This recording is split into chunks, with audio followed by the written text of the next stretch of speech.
Le contenu du livret de méditation. Bonjour. Comme nous le disons hier, entrons dans ce mouvement d'offrande à l'image de Jésus et de Marie. Ce livret que je vais vous présenter dans ces grandes lignes n'a pas d'autre finalité que de conduire son lecteur sur ce chemin du don de soi. La Bible est un véritable parcours. Les acteurs passent leur temps à cheminer vers une terre promise. Un vrai rosaire. Des chemins joyeux pour certains et douloureux pour d'autres. Dieu seul est notre lumière et tout concourt à sa plus grande gloire. La parole de Dieu n'est pas qu'un beau récit, une lettre morte.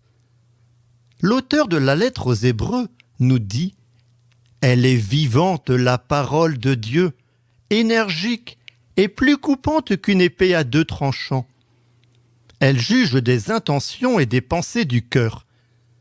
Méditer la parole de Dieu nous engage. » Dans un langage volontairement poétique, le lecteur de ce livret est invité à entrer dans le mystère proposé. Il est amené à voir les personnages, à les entendre, à leur parler. En d'autres mots, il est invité à entrer en prière avec eux. La prière doit être un vrai échange amoureux entre l'âme et son Dieu. Pas besoin de mots compliqués, mais une ouverture du cœur. Jésus lui-même a dit à ses disciples « Amen, je vous le dis, si vous ne changez pas pour devenir comme les enfants, vous n'entrerez pas dans le royaume des cieux. » Osons balbutier. Le premier regard sur ce livret va se porter sur sa forme et ses couleurs. Il est carré et de teinte marron, comme ces chemins d'automne où se mêlent les sentiers et les feuilles, les ombres et les lumières. Puis, c'est la pose de l'œil sur les 7 photos du livret. D'emblée, la route est tracée, sur la couverture, par cette chaîne de religieux récitant leur chapelet. « Voici ma mère et mes frères. » Tout est dit. Les mystères joyeux sont exprimés par un jeune homme adorant Jésus. Il désire être religieux. C'est sa vocation. Sa prière est si fervente que l'habit religieux apparaît sur son propre habit. Les mystères lumineux sont introduits par un lavement des pieds où chaque détail invite à la prière. Pour les mystères douloureux, nous avons opté pour une photo choc. Un frère mourant, soutenu par ses frères. Cette photo suscite chez certains une vraie douleur. Ce frère est-il réellement mort ? Être dérangé fait partie du chemin. Pour illustrer les mystères glorieux, nous avons opté pour une rencontre fraternelle autour de notre baby-foot, à l'image des apôtres réunis au Cénacle. Voici pour les photos. Il est temps de poser nos yeux sur les textes.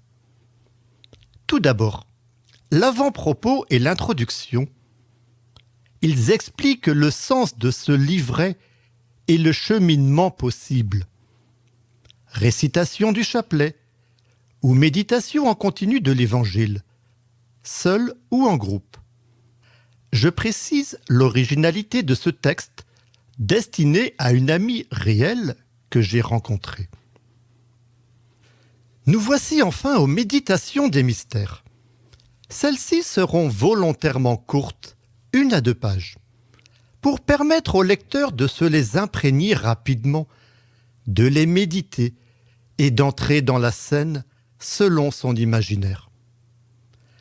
C'est à ce moment souvent que le lecteur devient le priant. Quand le silence poursuit la méditation, le chemin passe des yeux au cœur.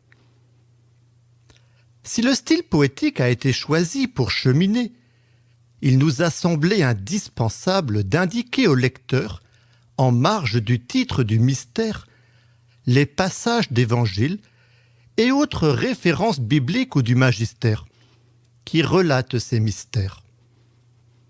Si la méditation est un bon sentier printanier, les sources bibliques permettront au lecteur de se désaltérer plus en profondeur.